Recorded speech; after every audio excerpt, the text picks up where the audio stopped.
हाय दोस्तों, जैसा कि हमने उस दिन आप सबसे समास के बारे में चर्चा किया था और लास्ट टाइम मैंने आपको समास के प्रकार बताए थे कि हिंदी में समास कितने प्रकार के होते हैं, संस्कृत में समास कितने प्रकार के होते हैं। तो वो सारे प्रोसेस जो था मैंने बढ़ा दिया था। आज उसको हम आगे कंटिन्यू करेंगे और थोड़ा सा आज चर्चा भी कर लेते हैं, क्योंकि बहुत सारे एग्जाम में क्वेश्चंस पूछे जाते हैं, बहुत सारे एग्जाम में कन्फ्यूजनल क्वेश्चंस आते हैं। आप उत्तराखंड में अगर देखेंगे तो वहाँ का भी एग्जाम में बहुत सारे पूछा गया था।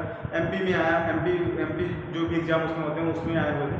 तो एक ही क्वेश्चन होता है, उसके डाउट्स इतने ज़्यादा होते हैं कि बच्चे उसमें कंफ्यूज हो जाते हैं कि एक्चुअली इस क्वेश्चन का आंसर क्या होगा, वो कंफ्यूज। तो ऐसे दो क्वेश्चन है कि जिसमें मैं आपको उस दो क्वेश्चन के माध्यम से मैं आपको इतने सारे क्वेश्चन ऐसे बता दूंगा, आज आपका ये कंफ्यूजन भी मैं आपको दूर कर दूंगा, वो हमेशा के लिए दूर कर दूंगा। बस पेशेंस रखिएगा थोड़ा सा और भरोसा कीजिएगा, ठीक है। देखिए, इसमें आयोग से जो क्वेश्चन उसमें आया हुआ था, जो पूछा गया था क्वेश्चन, पहला क्वेश्चन ये था कि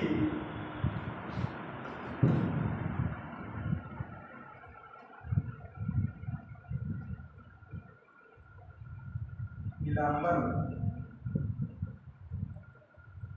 कौन सा समास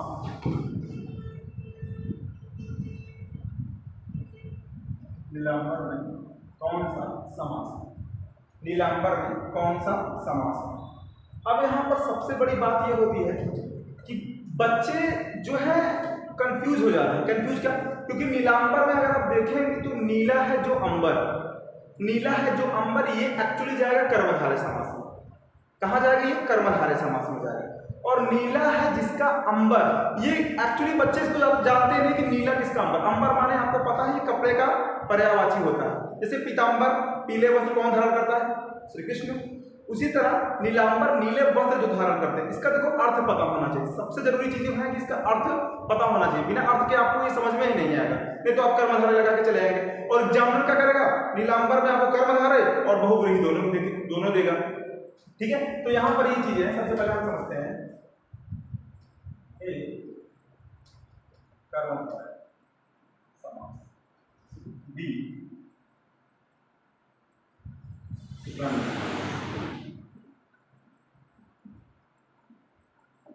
सी द्विगु समास और डी आपका बहुव्रीहि समास, बहुव्रीहि समास, ठीक है। देखिए, अब आपका इसमें जो बच्चे कहते हैं इसमें कि सर इसमें कर्मधारय समास है, बिल्कुल राइट, कर्मधारय भी है, बिल्कुल सही है। कुछ बच्चे कहेंगे सर इसमें बहुव्रीहि समास है, बिल्कुल सही है, कोई दिक्कत नहीं, आपका दोनों सही है, ठीक है। लेकिन आपका जो है आयोग में जो क्वेश्चन पूछे गए हैं, जो भी आयोग में क्वेश्चन पूछे हैं, बहुत सारे एग्जाम में पूछा गया है, ठीक है। तो इसमें कुछ बच्चों को असंतुष्टि हुई, तो क्या हुआ कि आयोग ने जो है हमेशा अगर दोनों समास होते हैं, आपका कर्मधारय भी है और बहुव्रीहि है, तो आयोग ने क्या किया है, वो हमेशा मान्यता किसको दिया है? बहुव्रीहि को मान्यता दिया है। आयोग चाहे वो एमपी को हो, चाहे उत्तराखंड को, चाहे हमारा यूपी ट्रिपल हो, आयोग ने हमेशा बहुव्रीहि को ही मान्यता दिया है, ठीक है। और रही बात अगर ऑप्शन में आपका बहुव्रीहि नहीं आएगा, बहुव्रीहि नहीं होगा, केवल कर्मधारय होगा, तो कर्मधारय सही होगा। अब अगर ऑप्शन में केवल बहुव्रीहि होगा तो केवल बहुव्रीहि सही कीजिएगा। लेकिन अगर ऑप्शन में आपके दोनों हों, बहुव्रीहि प्लस कर्मधारय, तो जैसा कि अब मैंने बताया कि दोनों सही है, दिक्कत नहीं है, लेकिन आयोग ने क्या किया है, वो सबसे ज्यादा जिसको मान्यता दी है वो आपको बहुव्रीहि को मान्यता दी है, तो हम बहुव्रीहि को ही मान्यता देंगे। क्योंकि बहुव्रीहि में आप जानते हैं बहुव्रीहि समास किसे कहते हैं, वो सब खैर आगे की चीजें हैं, तो वो तो मैं आगे क्लियर पूरा का पूरा करूंगा ही, लेकिन मैं अभी जो कंफ्यूजनल है थोड़ा सा उसको मैं क्लियर कर दूं। बहुव्रीहि समास वो होता है जब दो पद मिलकर किसी तीसरे पद की विशेषता बताएं, ठीक है। दो पद मिलकर जब किसी तीसरे पद की विशेषता बताएं, जैसे कि आप मान लीजिए आप कह सकते हैं कि दशानन, तो दशानन क्या है? दशानन कौन है? 10 इसके आनंद अर्थात रावण, तो जिसके 10 आनंद है अर्थात रावण, तो वो क्या कहते हैं? बहुव्रीहि समास। बहुव्रीहि समास यही कहता है। अब अलग बात है दशानन में क्या है? द्विगु समास भी होता है, क्योंकि भाई पहला पद संख्यावाची होता है, तो द्विगु समास भी सही है, बहुव्रीहि भी सही है। लेकिन अगर ऑप्शन में द्विगु और बहुव्रीहि में से दोनों में से अगर कोई एक होगा, अगर द्विगु होगा तो द्विगु सही होगा, अगर बहुव्रीहि अकेले होगा तो बहुव्रीहि अकेले सही होगा। लेकिन अगर दोनों होंगे तो याद रखिएगा मेरे दोस्तों, केवल और केवल बहुव्रीहि को ही सही कीजिएगा, ये बात मेरी याद रखिएगा। तभी आपको कुछ क्लियर हो सकता है। ठीक है, ठीक है। तो यहाँ पे कर्मधारय भी सही है, बहुव्रीहि भी सही है, बट दोनों में से अगर दोनों हो तो केवल बहुव्रीहि ही सही होगा, याद रखिएगा मेरा। ठीक है, ठीक है। तो दोस्तों बहुव्रीहि समास क्या है ये मैंने बता दिया। दशानन हो गया, त्रिलोचन हो गया। त्रिलोचन किसके, तीन लोचन किसके होते हैं, शिव जी के। तो बहुव्रीहि में है, खैर आगे की बात है तो आगे कंटिन्यू करेंगे अच्छे से।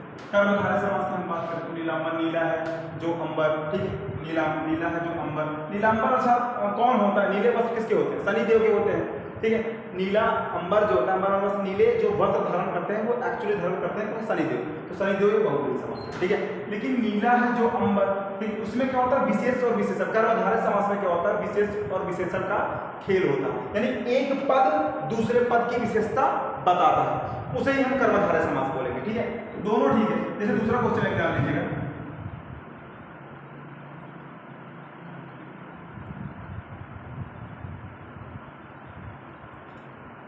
दशानन में कौन सा समास है, दशानन में कौन सा समास है, दशानन में कौन सा समास, दशानन में कौन सा समास। अब ऑप्शन सुनिए, द्विगु समास,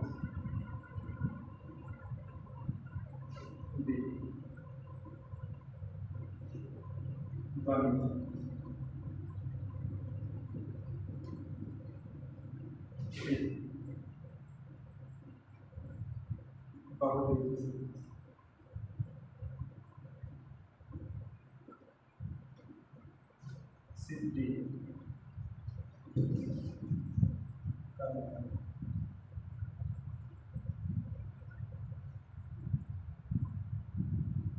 देखिए ये सब क्वेश्चन होते हैं वो बहुत कंफ्यूजन होते हैं, बच्चा नहीं समझ पाएगा तो पक्का है गलत करके आएगा। ठीक है, तो दशानन में कौन समास, अब आपको पता है द्विगु समास जो होता है, द्विगु समास, द्विगु समास की डेफिनेशन क्या होती है, द्विगु समास की डेफिनेशन ये होती है कि जिसका पहला पद संख्यावाची हो, जिसका प्रथम पद क्या हो, संख्यावाची हो। क्या तथा द्विगु समास में उत्तर पद क्या होता है, प्रधान पद होता है ना।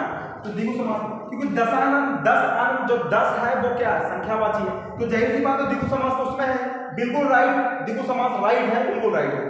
दूसरा क्या है, कर्मधारय समास, सॉरी बहुव्रीहि समास। बहुव्रीहि समास क्या है, तो बहुव्रीहि से 10 है जिसके आनंद हो, आपको भी पता है 10 आनंद किसके थे, रावण के थे। ठीक है, तो दशानन मतलब रावण अर्थात बहुव्रीहि समास, दो पद मिलकर किसी तीसरे पद की विशेषता बता। ठीक है, तो ये भी सही, ये भी सही, द्विगु समास भी सही है, बहुव्रीहि समास भी सही है। लेकिन बेटा एक चीज याद रखना, अगर ऑप्शन में ये अकेले हो तो ये सही करना, ये अकेले तो ये सही करना, अगर दोनों हो तो बेटा सिर्फ बहुव्रीहि समास को मान्यता देना। ठीक है, तो ये चीज मैं आपका सही करना चाहता था, क्योंकि ये बहुत कंफ्यूजन क्वेश्चन होते हैं, बहुत सारे बच्चे इसमें फंस जाते हैं, क्योंकि उनको लगता है कोई द्विगु समास बताता है, कोई बताता है आप, कोई बताता है भाई बहुव्रीहि समास है, कोई कहता है कर्मधारय समास है। तो ये कंफ्यूजन मैं दूर करना चाहता था, कि मुझे लगता है कि ये चीज दूर कर देना चाहिए बच्चों को, जो सबसे ज्यादा परेशान करता है, तो वही मैंने दूर करने का प्रयास किया है। ठीक है, अब आगे चलते हैं, आगे समास के अपना आगे बढ़ते हैं धीरे धीरे हम। ठीक है,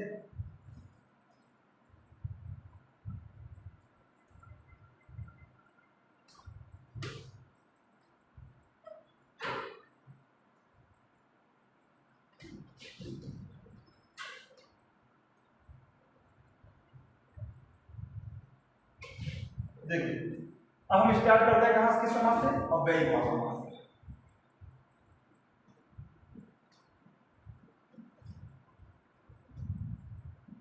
अव्ययी भाव समास, ठीक, अव्ययी भाव समास की परिभाषा क्या होती है, एक चीज जान लीजिएगा, अव्ययी भाव समास की परिभाषा क्या होती है, जिसमें अव्यय, जिसमें अव्यय, वही अव्यय सब जो चेंज नहीं होते, जो कभी परिवर्तित नहीं होते। ठीक है, जैसे तक हो गया, ठीक है, भर हो गया, ठीक है, तो ये सब क्या है, अव्यय होते हैं। ठीक, अव्यय हमेशा उपसर्ग के रूप में जुड़े होते हैं, अव्यय होते, इसलिए तो इसका नाम अव्ययी भाव पड़ा है। ठीक है, तो लॉजिक समझने का ये है, इसकी परिभाषा क्या है,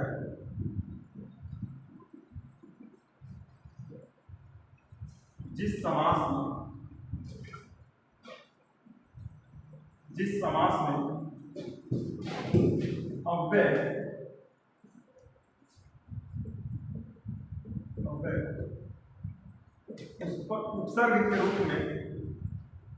उपसर्ग के रूप में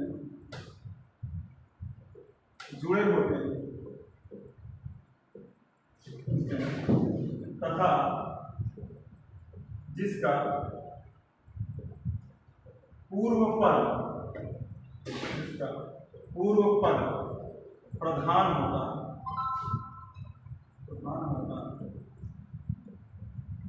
उसे अव्ययी भाव समास कहते हैं। उसे अव्ययी भाव समास कहते हैं।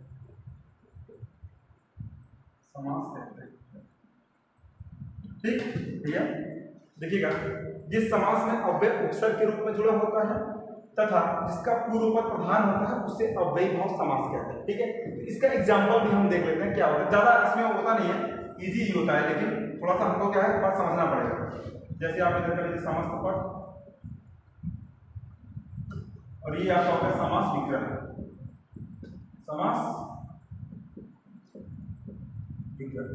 ठीक, जैसे देखिएगा आजीवन।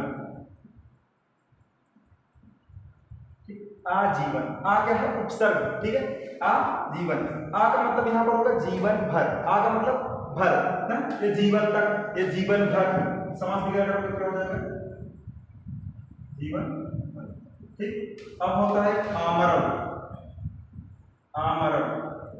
आमरण माने आमरण मृत्यु तक।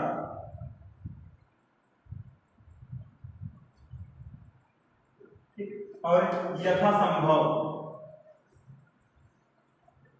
यथा माने जैसे संभव हो।